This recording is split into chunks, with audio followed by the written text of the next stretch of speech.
اور دوسری صورت یہ ہے اس کی کہ قبر برسات وغیرہ میں مٹی بہہ جاتی ہے اور یا بکھر جاتی ہے اور قبر کا نشان مٹ جاتا ہے، تو اس طرح سے اگر قبر کی مٹی اکٹھا کر کے اور پھر قبر پر ڈال دی جائے تاکہ اس طرح سے نشان باقی رہے اور ہم پہچان لیں کہ یہ ہمارے فلاں کی قبر ہے یا فلاں کی قبر ہے، یعنی اس لیے مٹی ڈالنے کا نشان باقی رہے، تو اس میں بھی شرعاً کوئی حرج نہیں، کیونکہ اس کی اصل شریعت میں موجود ہے، اور جس چیز کی اصل موجود ہوتی ہے تو وہ چیز جائز ہوتی ہے،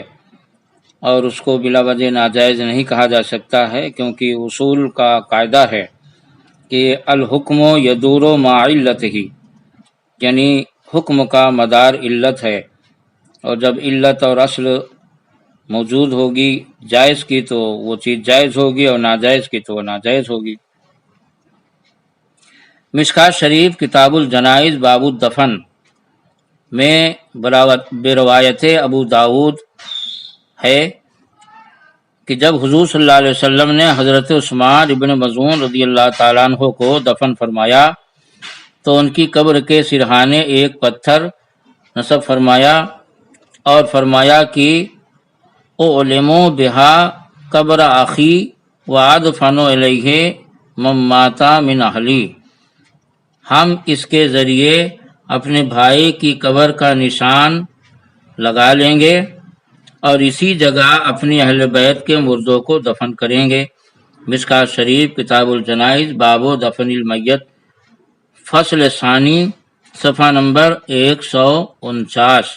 پر یہ حدیث شریف موجود ہے، جس سے صاف ظاہر ہے کہ قبر کا نشان باقی رکھنے کے لیے اگر اس پر کنکر رکھ دے یا پتھر رکھ دے یا مٹی ہی کو سمیٹ کر پھر چڑھا دے تاکہ نشان باقی رہے تو اس میں شرعاً کوئی حرج نہیں۔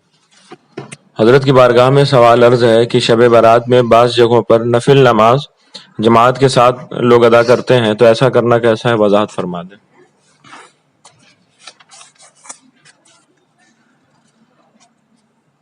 نفلی نماز کے بارے میں فقہا کے درمیان اختلاف ہے، اور مگر جس مسئلے میں اختلاف ہو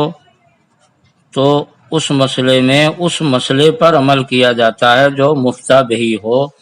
یعنی جس پر اصحاب ترجیح اور ارباب افتاء نے فتویٰ دیا ہو، اس کے مطابق عمل اور فتویٰ واجب ہے۔ تو نفلی نماز کے بارے میں جماعت سے پڑھنا جہاں تک مسئلہ ہے تو اس کے بارے میں فتویٰ یہ ہے کہ اگر ہمیشہ جماعت سے پڑھا جائے تو یہ مکروہ تحریمی ہے، اور اگر احیاناً یعنی کبھی کبھار کر لیا جائے تو یہ جائز ہے، مگر مکروہ تنزیہی ہے۔ مکروہ تنزیہی کا مطلب یہ ہے کہ جائز ہے، بہتر نہیں۔ تو جو لوگ شب برات یا شب قدر وغیرہ میں اس نیت سے جماعت سے صلاۃ التسبیح وغیرہ پڑھاتے ہیں یا اور نفلی جماعت کرتے ہیں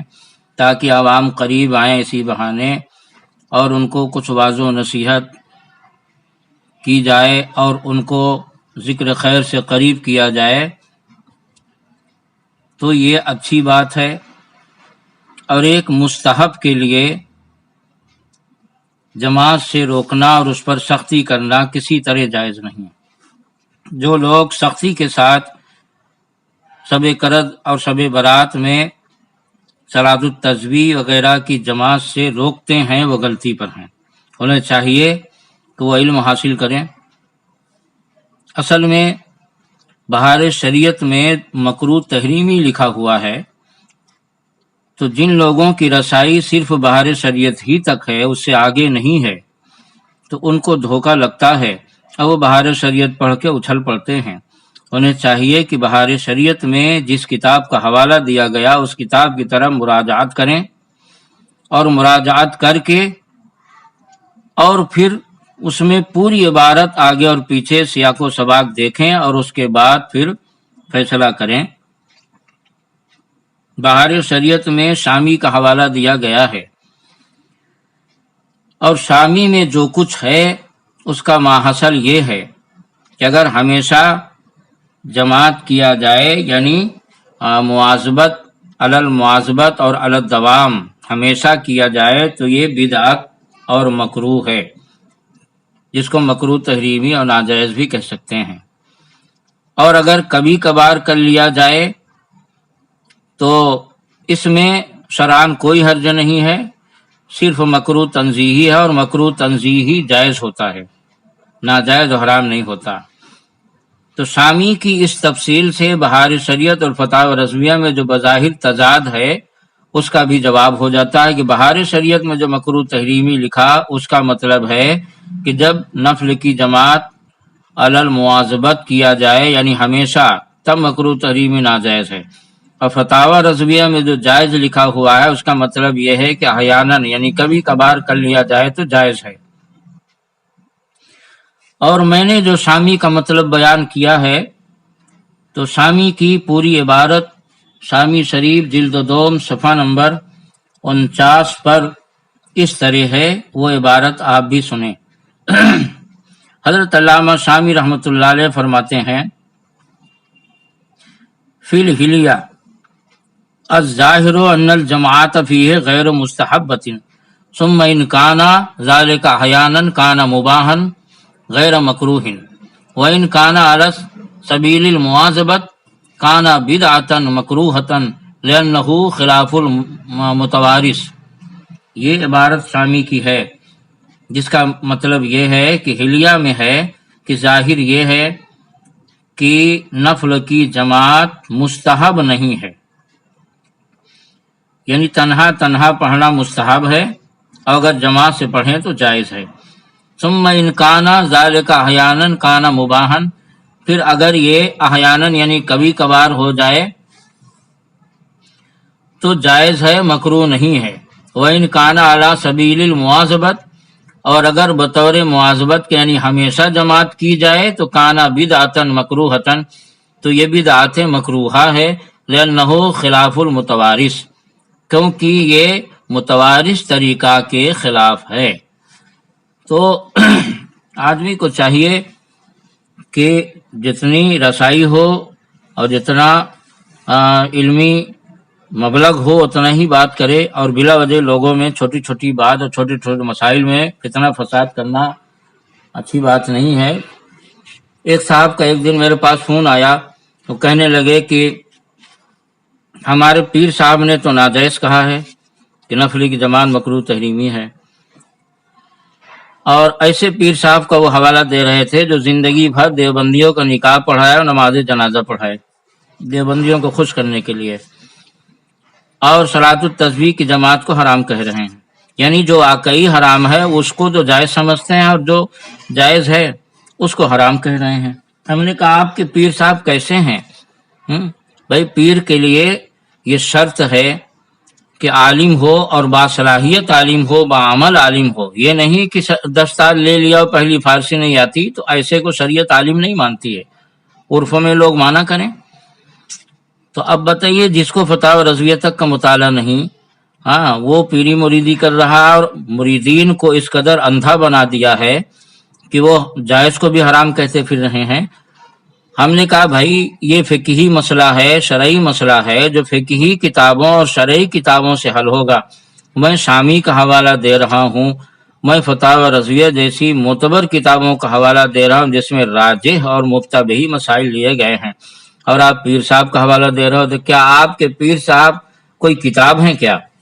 فقہ کی کسی کتاب کا نام پیر صاحب ہے؟ ہم کتاب کا حوالہ دیں، آپ بھی کتاب کا حوالہ دیجیے۔ تو اسی لیے کہا جاتا ہے، اور شریعت کا مسئلہ ہے کہ بھائی پیر کا عالم باصلاحیت و بعمل ہونا ضروری ہے، ورنہ ظاہر سی بات ہے وہ جب جاہل ہوگا تو حرام کو حلال اور حلال کو حرام کہے گا۔ اب پیر کا مقصد ہے مریدوں کو فیضان پہنچانا، تو صاحب وہ فیضان کے بجائے حیضان پہنچا دے گا، تو جو کچھ تھا وہ بھی چلا جائے گا، مزید کیا ملے گا؟ خیر، تو فتویٰ اس پر ہے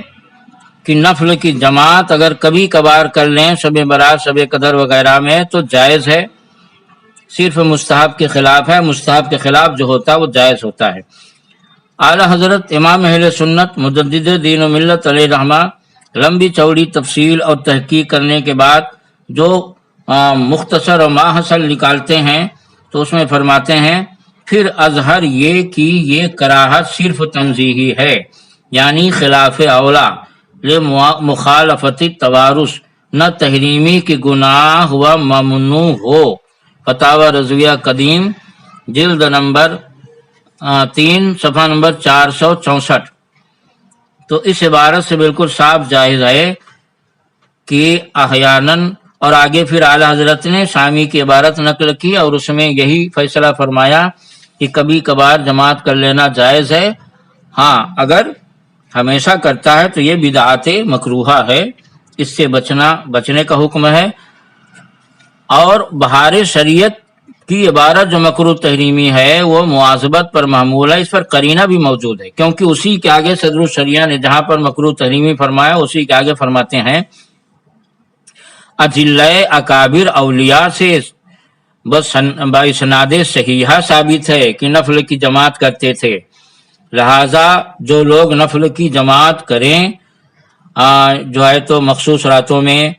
ان پر غلو یعنی سختی نہ کی جائے۔ تو یہ عجیب معاملہ ہے کہ صاحب مکروہ تحریمی دیکھ لیتے ہیں اور اس کے آگے جو لکھا ہوا ہے کہ سختی نہ کی جائے تو اس کو نہیں دیکھتے ہیں۔ خلاصہ یہ کہ اگر کوئی تنہا پڑھتا ہے تو یہ بہتر ہے، اس میں کوئی حرج نہیں ہے، اور اگر جماعت سے کوئی پڑھتا ہے تو یہ بہتر نہیں مگر یہ بھی جائز ہے، اس لیے نہ جماعت والے ان پر سختی کریں اور نہ جو تنہا پڑھتے ہیں وہ جماعت والوں پر سختی کریں، اور ہمارے اکابر اور مشائخ اسی پر ہیں۔ فتاوی برکاتیہ میں فقیہ ملت نے یہی لکھا جو میں نے سنایا، فتاوی فقیہ ملت میں یہی ہے، اور حضور تاج الشریعہ علیہ رحمہ کی نگرانی میں فتاوی مرکزی دارالافتاء سے جو فتویٰ شائع ہوا ہے، فتاوی کی ایک جلد جس کا نام ہے فتاوی مرکزی دارالافتاء بریلی شریف، جس میں تاج الشریعہ علیہ رحمہ کی تصدیق بھی ہے، تو اس کے صفحہ نمبر 356 پر بھی شب قدر اور شب برات وغیرہ میں احیاناً یعنی کبھی کبھی جماعت کے ساتھ نماز پڑھنے کو جائز لکھا ہوا ہے۔ لہذا میرے بھائی یہ مسئلہ ایسا نہیں ہے کہ اس میں سختی کی جائے، اگر کوئی جماعت سے نہیں پڑھتا تنہا پڑھتا ہے جس میں بھی کوئی حرج نہیں، کوئی جماعت سے پڑھتا ہے جس میں بھی کوئی حرج نہیں، دونوں ایک دوسرے پر سختی نہ کریں۔ اللہ رسول کا ذکر عوام۔ حضور کی بارگاہ میں سوال عرض ہے کہ جس قبرستان میں سنی وہابی دیوبندی سب دفن ہو تو اس قبرستان میں جب جائیں تو وہاں پر ایصال ثواب کیسے کریں، اس کی وضاحت فرما دیں۔ اس کے لیے شامی شریف میں ایک جزیہ ہے کہ اگر جنازہ کافر اور مومن دونوں کا خلط ملط ہو جائے یا مل جائے اور پتہ نہ چلے کہ کون مومن ہے کون کافر ہے، اب ایسی صورت میں مومن جنازوں پر نماز پڑھنا فرض کفایہ بھی ہے اور پتہ بھی نہیں چل رہا، تو اب کیا کیا جائے؟ تو حضرت علامہ شامی رحمۃ اللہ علیہ نے اس کا فیصلہ یہ کیا ہے کہ دونوں کو سامنے رکھ کر اور مومن کی نیت سے نماز پڑھی جائے۔ حضرت علامہ شامی رحمۃ اللہ علیہ کی عبارت اس طرح ہے کہ یصلی ویقصد المسلمین لأنہ ان عجز عن التعین لا یعجز عن القصد۔ شامی شریف جلد نمبر 3 صفحہ نمبر 93-94 باب و صلاۃ الجنائز۔ اس عبارت سے معلوم ہوا کہ جہاں پر ایسی صورت ہو وہاں پر نیت کا اعتبار ہوگا، لہذا جس قبرستان میں پرانے قبرستان ہے وہاں پر ایسا ہے کہ وہاں ہر فرقے کے لوگ مدفون ہیں، اور ظاہر سی بات ہے کہ مرتد کے لیے ایصال ثواب جائز نہیں، تو ایسی صورت میں وہاں پر جائے تو جو مومنین مومنات وہاں مدفون ہیں ان کی نیت سے ایصال ثواب کرے، اور زبان سے جب کہے تو اس طرح کہے کہ اللہ اس قبرستان میں جتنے مسلمین مسلمات مومنین مومنات مدفون ہیں، اور ان کو اس کا ثواب پہنچے تو اس طرح میں کوئی حرج نہیں ہے۔ اور جو بدعقیدے اور مرتد ہیں وہ جب آپ مومنین مومنات کی قید لگا دیں گے تو وہ اپنے آپ نکل جائیں گے۔ حضور کی بارگاہ میں سوال عرض ہے کہ شعبان المعظم کے مہینے میں عورتیں جو عرفہ کرتی ہیں تو حضور ارشاد فرمائے کہ اس کا کیا مطلب ہے؟ عورتوں کے نزدیک عرفہ کا مطلب یہ ہوتا ہے کہ اگر کوئی شخص قبل شب برات خواہ ایک دن پہلے یا 10 ماہ پہلے مر جاتا ہے تو اس کے لیے آنے والے اس شب برات سے ایک رات پہلے ہی الگ سے اس کے نام سے فاتحہ دلاتی ہیں اور اسے عرفہ کا نام دیتی ہیں۔ پھر شب برات میں ماں اس میت کے تمام روحوں کے نام عام فاتحہ دلاتی ہیں، اور شب برات سے ایک رات قبل اس میت کا فاتحہ دلانا، جیسا کہ مجھے معلوم ہوا لوگوں سے، وہ لازم اور ضروری سمجھتی ہیں۔ اس رات میں بھی وہ تمام لوازمات تیار کیے جاتے ہیں جو شب برات میں تیار کیے جاتے ہیں۔ یہ عرفہ کا مطلب ہے عورتوں کے اعتبار سے۔ اس کا حکم فون پر بار بار پوچھا گیا مجھ سے، اور واٹس ایپ پہ بھی کئی بار جواب دیا گیا ہے۔ اس کا حکم یہ ہے کہ فاتحہ کے لیے شریعت میں کوئی وقت مقرر اور متعین نہیں ہے۔ جو لوگ تیجا، 40واں، 10واں، 20واں وغیرہ مقرر کرتے ہیں وہ صرف اپنی آسانی کے لیے، تاکہ اس تاریخ پر اصالِ ثواب یاد آ جائے، تو یہ تخصیصات عرفیہ ہیں، تخصیصات شرعیہ نہیں ہیں، لہذا ان کو لازم اور ضروری شرعاً نہیں سمجھنا چاہیے۔ اگر کوئی سمجھتا ہے تو یہ اس کی جہالت ہے، مگر اس کی جہالت سے اصالِ ثواب ناجائز نہیں ہو جائے گا۔ خلاصہ یہ کہ فاتحہ چاہے شب برات سے ایک رات پہلے دلائے، چاہے 2 رات پہلے دلائے، چاہے 10 رات پہلے دلائے، جب چاہے فاتحہ دلائے، لیکن اس کو یہ سمجھنا کہ 1 رات پہلے دلانا چاہیے اور اکیلے اسی کا نام دلانا چاہیے اور یہ ضروری اور لازم ہے، یہ محض جہالت اور غلط ہے۔ نفس فاتحہ کسی دن بھی دلا سکتے ہیں، اور اس کو باقاعدہ عرفہ کا نام دینا اور اس کو لازم اور ضروری سمجھنا یہ بلا اصل اور جہالت ہے۔ ایسا عقیدہ رکھنے سے پرہیز کرنا لازم ہے۔ اور یہ بھی سننے میں آیا بعض لوگوں سے کہ جب شب برات میں سب کی فاتحہ دلاتی ہیں تو کہتی ہیں کہ مردے ملتے ہیں لہذا سب کو ملا رہی ہوں۔ یہ بھی ان کی جہالت ہے، بے اصل ہے، اس کی کوئی اصل نہیں۔ اعلیٰ حضرت امام اہل سنت مجدد دین و ملت قاطع شرک و بدعت میرے آقا نعمت علیہ الرحمہ فرماتے ہیں کہ عرفہ تک یا بعد تک اگر الگ ہمیشہ فاتحہ دلائیں تو حرج نہیں، شامل نہیں تو حرج نہیں۔ یہ سمجھنا کہ عرفہ تک الگ کا حکم ہے پھر شامل کا، یہ غلط و جہالت ہے۔ فتاوی رضویہ قدیم جلد نمبر 4 صفحہ نمبر 213۔ اس عبارت کا یہی مطلب ہے کہ فاتحہ جب چاہے دلائیں، کسی مخصوص تاریخ میں اس کو ضروری نہ سمجھیں۔